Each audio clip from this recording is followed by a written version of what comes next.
Okay, so anyway, I'm back. I wish there was someone to talk to.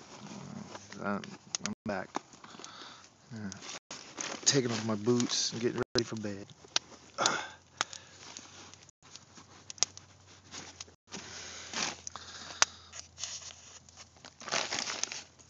don't want anything popping like that out. That's why I built a pit.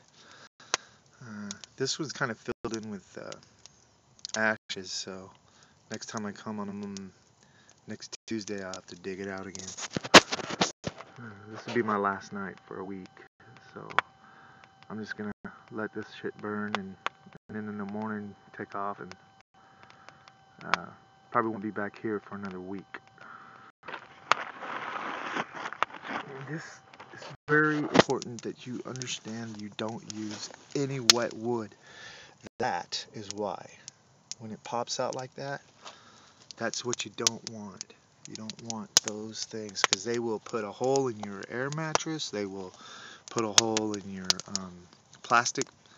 So this last piece of wood that I have on it, that I had put on it, actually had moisture in it, and that's what's popping. So I'm gonna try to heat that up as much as possible to get it to get really, really hot and get rid of all of its moisture as fast as possible. Because I can't even leave right now to take a shit with this piece of wood on here because you see that? It pops out right there. So you have to be careful. Definitely be careful. And that's why I dig a pit, believe it or not. That pit has to be, because if you put a wet piece of wood in it like that, it's going to be popping like that. So just think if your wood is even wetter than what I put on. That wood is not really that wet. It's just moisture from the inside of the wood. That's how damp it is up here. And like I said, it's just Seattle area. Just damp. Everything is just fucking damp. I guess it's like that everywhere, dew point, right? Hit the dew point and then everything gets wet. But the wood stays wet, especially in the woods. There's no way for it to dry out. See, I have to be really careful when that wood's popping like that. You just don't want.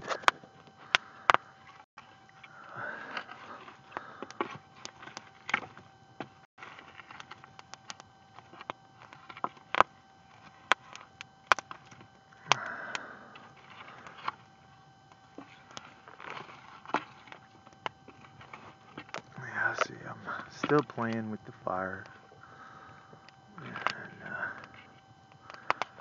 And, okay, that should be good for right now. You see how I've got that wood drying out over there, and this wood is keeping the place warm, and it's all pitted off and protected from the wind. And that is my top of my lean-to, if you can see the reflection of the light off of it. But then there's nothing except for the woods and the river, and then the fire.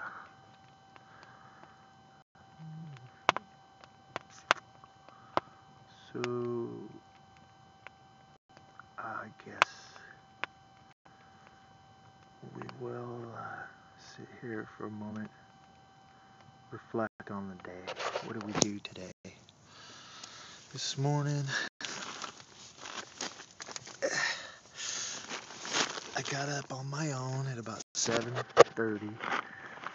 Went back to bed and got up again at about 8:30 and put my bedroll away. And then I went to AA. And that was a good meeting. And then I walked from AA to my IOP, that's intensive outpatient treatment program that I'm going to also. And see that? That's why you really. I want to get a screen, but it's kind of hard to carry around a screen all the time. And the fact that, you know, a screen is going to catch on fire because most of them are made out of plastic. Because if they're made out of steel, they rust. And, unless it's galvanized. So anyway, this is Daniel Alcoholic camping out in the woods. The 29th of August, 2012.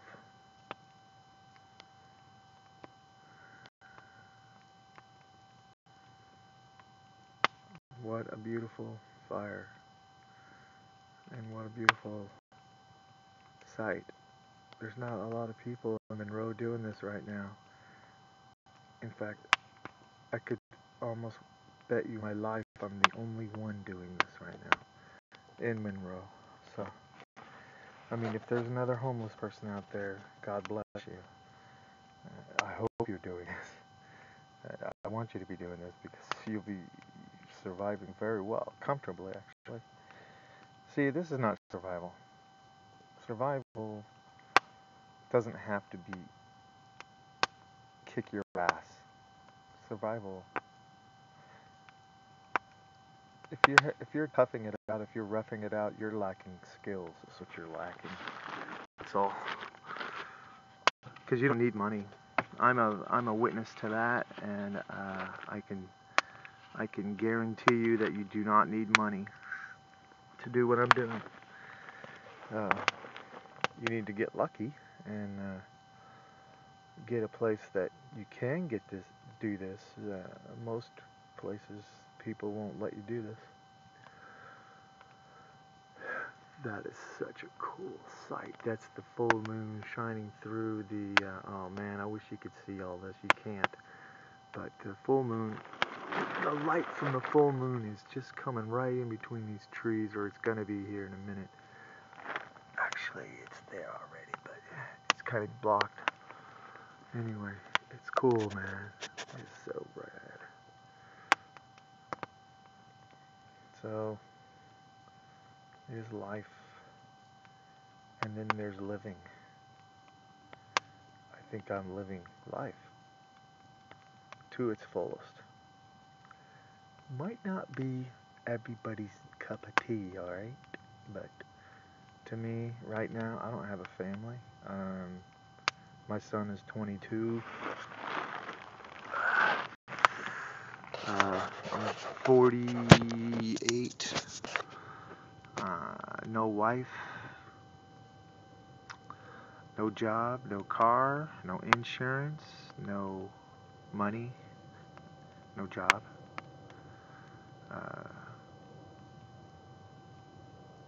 No home. I do have friends. See that? They're popping out again. God damn it, there's something wet. I hate that. I don't want it to be. Even a little tiny twig will pop like that. I mean, tiny twig, if it's wet.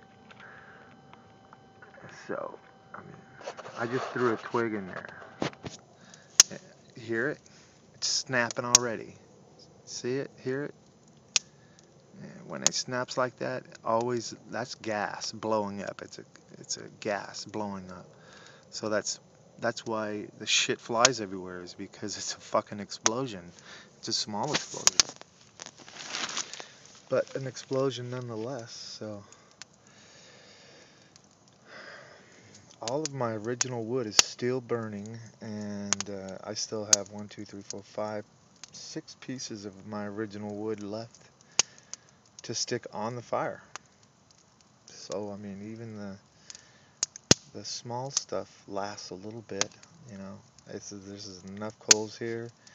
All I got to do is just put one log on the fire every half hour, so, and it'll be just fine. Yeah.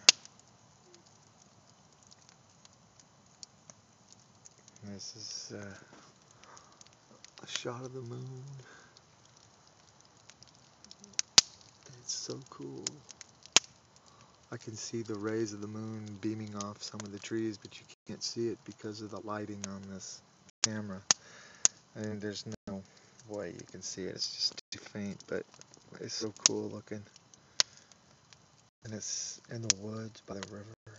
The river is, you can't see the reflection of the water or anything, but from here, it's so cool looking. I mean, it's pretty radical actually. Wish you could see it. Anyway, that's what you'll see if I show you, but that's not what I can see. I can see something totally different.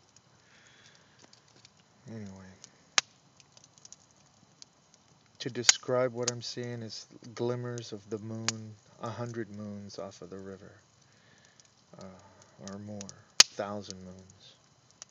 And it's really cool because the river's cool. It's a big, long, fat one. It's two rivers in one. And they do call it twin rivers for a reason, because there's two rivers, the Skykomish and the Snohomish, and they're running together at this point. So that's why they call this twin rivers. It's because both rivers meet here and fork out from here. Okay, well, I think I've been recording long enough.